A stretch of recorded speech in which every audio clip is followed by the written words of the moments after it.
Today I'll be doing a reading of the strangest security tape I've ever seen. I work at a gas station in rural Pennsylvania.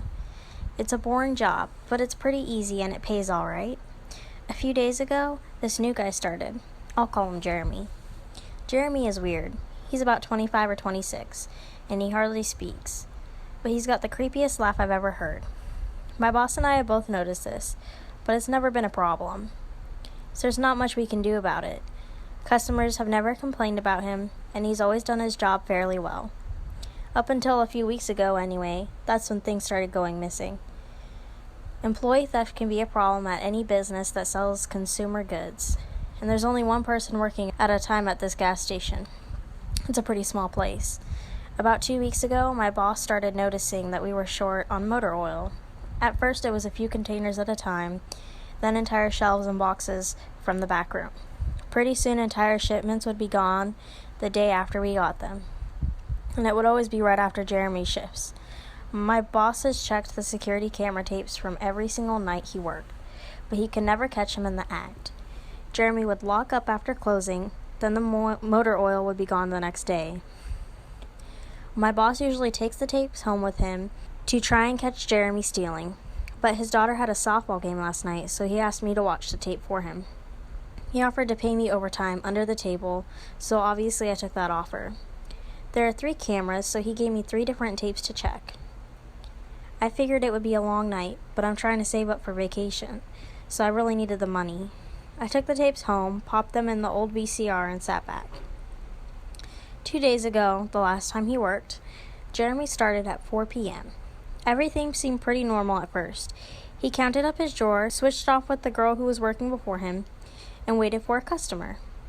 The first person who came in was Mrs. Templeton. The timestamp on the video read 4:03. A regular. She picked up her cigarettes and newspaper and paid with a 20. Nothing unusual there. The next customer was some local guy named Ron. He drives a motorcycle, usually comes in every few days. He filled up his tank, got a bag of beef jerky, paid with his credit card, and then he left. Next was some guy with a cowboy hat. I'd never seen him before, but we get plenty of strangers passing through, just like at any gas station. He got $40 worth of diesel fuel, paid with a $100 bill, and went on his way. I sat back and sighed. The only thing more boring than this job is watching someone else do it. My boss's offer was enough to keep me watching, though, so I left the tape on. Everything seemed pretty normal. I had a feeling that if Jeremy was stealing motor oil, he knew we were suspicious of him by now. I didn't expect him to be dumb enough to let us catch him on camera. Things stayed boring and routine until about 5 o'clock. At 5:03, Mrs. Templeton came back in. She must have forgotten something, but she didn't. She bought the same pack of cigarettes as before and the same newspaper. She paid with another 20. That's odd, I thought, but then again, she's a little absent-minded. I thought Jeremy should have told her she already got her smokes, but it's not against the rules to sell somebody the same thing twice. That's when Ron came in again. He bought another tank of gas for his motorcycle again. I later checked the outdoor camera because I thought maybe he had another car he wanted to fill up, and the same pack of beef jerky. He paid with his credit card again. No big deal. I figured this was just a weird coincidence. Mrs. Templeton is forgetful, and Ron probably owns more than one Harley. That's when the guy in the cowboy hat came back in. I felt a chill run down my spine. Don't get diesel, don't get diesel. I found myself whispering to my empty living room, but he did. He got $40 worth of diesel fuel and paid with another $100 bill. Every move he made was identical to his first visit, right down to the way he scratched his nose before he walked out. Either this guy is rich, owns a lot of trucks, and just moved into town, or something real bizarre was happening. I kept watching. Every customer for the next hour was the same as before. Every single one. I was seriously freaked out. And then at 6:03, Miss Templeton walked back in. She bought her cigarettes and newspaper again. And paid with a 20 again. I thought I was going to lose it. I only watched another half hour before I started fast-forwarding through the rest. It was all the exact same. Every customer would come in the exact same times, exactly 1 hour apart. Now I know what you're thinking. That sneaky motherfucker Jeremy has messed with the tapes. He had run a loop of his first hour of business over and over. That wasn't the case. There are windows around the cash register area that the camera covers. and I watched the sunlight fade as time ran on. Jeremy's routine didn't loop over. He swept, mopped, restocked, and did all his duties exactly how you would expect. But the same customers kept coming in. I was panicking at this point. Something was seriously wrong with what I was seeing, and I had no explanation for it. I skipped ahead to when he locked up and walked out to his car. He hadn't stolen anything, but I kept watching, just to make sure. I fast-forwarded one last time to about midnight. At exactly 12:03, out of nowhere, Jeremy's face pops up on the camera. I don't mean he moved his head into view. I mean that 1 second the store was empty. The next second, his face was all I could see. He wasn't looking at the camera, he was looking at me. I was sure of it. I screamed and fumbled for the remote. By the time I grabbed it, he was gone, just as soon as he had left. One frame he was there, the next he wasn't. My hands were shaking like crazy, but I popped in another tape. The indoor camera shows the back area by the cash register, and I would be able to see how he got up to put his face to the camera like that. I skipped ahead to 12:03, but there was nothing. I would have been able to see him standing on a chair or something on this tape, but he wasn't there. I didn't see him enter the store at all after he left. It's like he wasn't really there. He doesn't know the security code, and no alarms were triggered that night after he locked up. What I did see, however, was that at 12:03, the motor oil vanished off the shelf. All of it. Same as Jeremy's face. 1 second it was there, the next it wasn't. I turned that tape off and went to bed, but I didn't get a wink of sleep. My body is exhausted right now, but my mind is racing. The tape was undoubtedly the creepiest, most disturbing thing I've ever seen in my life. I work in a few hours. My boss asked me to bring the tapes back in and let him know what I found. But really, what the hell am I going to say?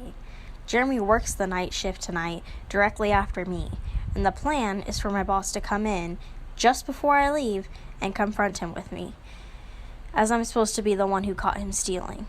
I have no idea what I'm going to do. I suppose I'll have to show my boss the tapes, but I don't want to watch them with him. I never want to see something like that again. I can't get the image of Jeremy just smiling directly into the camera out of my mind. It was the creepiest look I've ever seen on another human being's face. Anyway, I'm going to try again to get some last-minute sleep before I have to go in and deal with this. I'll let you guys know what happens. Update, 2:49 p.m. Updating for my phone. Apologies in advance for errors. My boss just finished watching the last of the tapes. I told him what to expect, but you really can't prepare someone for something like that. He's scared shitless. I still am too. And Jeremy is due to come in at 4. We've got a little over an hour to get our shift together. But neither one of us knows what to say to him. Is he just a fucked up guy who likes to steal motor oil and scare the shit out of people? Or is he something else? I don't know if this is crazy, but does anyone think he could have anything to do with the time loop? My boss said he never noticed anything like that in the other tapes, but the way he popped up in this one made me think he knew I would be watching. It's like he wanted me to see what he could do, like he was showing off or something. The way he smiled into that camera was like a little kid showing you a sandcastle they just built or something. I don't know. I probably sound crazy. I sure feel the part. I'm going to talk to my boss some more. We have to calm ourselves down and figure out how to handle this. I'll update again tonight, but I have a really bad feeling about how this is going to play out. Update, 4:33 p.m. No sign of Jeremy. Tried calling him, but his phone has been disconnected. We're calling the police. Update, 5:33. No sign of Jeremy. Tried calling him, but his phone has been disconnected. We're calling the police. Update, 6:33 p.m. No sign of Jeremy. Tried calling him, but his phone has been disconnected. We're calling the police. Update, 7:33 p.m. No sign of Jeremy. Tried calling him, but his phone has been disconnected. We're calling the police. Update, 8:33 p.m. No sign of Jeremy. Tried calling him, but his phone has been disconnected. We're calling the police. Update, 10:58 p.m. Holy shit, holy shit, holy shit. I just got home and saw my previous updates. Things make less sense now than ever. Here's what I can tell you. I went to work. Jeremy never showed up. My boss and I decided to call the police, as you're well aware.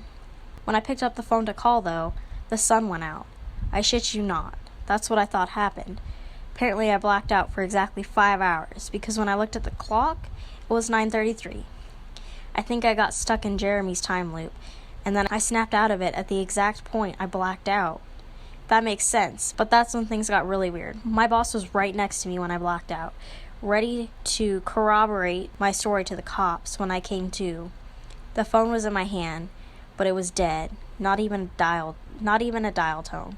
My boss was still right there, but he wasn't moving. He was standing up, but frozen. I looked at the clock again, and it wasn't moving. The second hand was stuck on the 12. It was 9:33 exactly. The clock on the register computer screen wasn't moving either. My phone was frozen. There was even a customer at the register waiting for my boss to get him cigarettes. I'm betting that would have been his 5th pack of the day. I got the fuck out of there. Didn't lock up, didn't turn the lights out, and sorry guys, I didn't grab the security tapes to upload on the internet. Believe me, that was the last thing on my mind. The gas station is on a major highway, and the cars were parked all along it. Except they weren't parked. They were frozen. The people inside were sitting still as wax statues. I got in my car and prayed that it would start. Thankfully it did. About halfway home, time started up again. The static from the radio turned into music, like it's supposed to be. And from what I could tell by listening to the host talk in between songs, no one noticed the time freeze, or whatever it was. I was still the only one. Well, I'm sure Jeremy noticed as well. I still have no clue where he is or what he's doing. I'm hiding in my room calling the police again in the morning. I don't know if I ever got through to them before, or if I did, whether they took me seriously.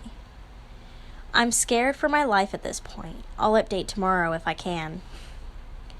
Final update, 10:33 a.m. I finally fell asleep last night around 4. I have no idea how I did it. I guess exhaustion finally got the best of me.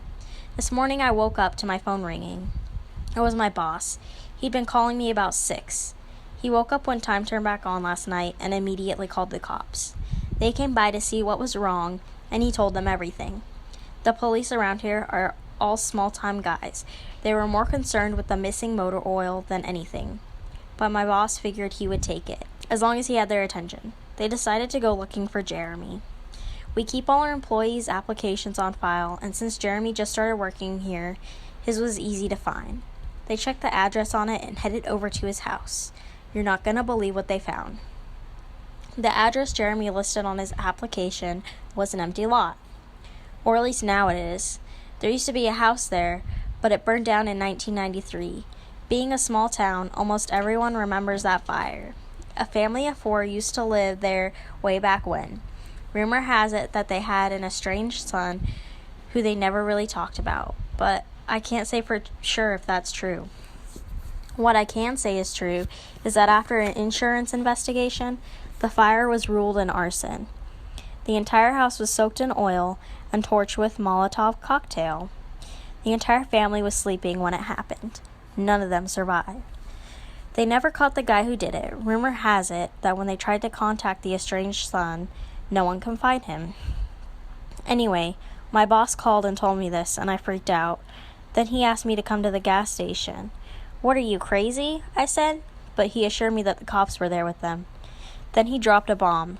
The FBI were also in town, and they were going to talk to me one way or another, so I might as well come in. It was about 7:15, and I wanted to go back to bed, but I figured I wouldn't be able to sleep much more anyway, so I went down. 4 men in suits greeted me and told me to have a seat. We went over everything 2 or 3 times until they got all the details down.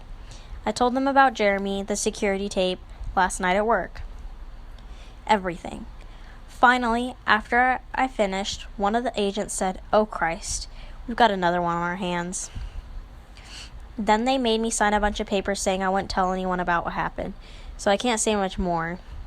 I might be breaking the law just by posting this. So now I'm home. I'm not sure what to do with myself. That agent's words when I told him the story are going to haunt me for the rest of my life. Anyway, I gotta go. I have some errands to run today, and then I have to go into work to pick up some tapes. My boss and I think this new guy, Jeremy, he's a complete creep, is stealing motor oil, and I have to watch the security footage to see if I can catch him doing it. I have better things to do, but my boss is paying me overtime, under the table, and I'm trying to save up for vacation so I could really use the money. It should be pretty simple. The oil always goes missing right after his shifts. I figure I'll just watch the tapes, catch him in the act, and that will be that.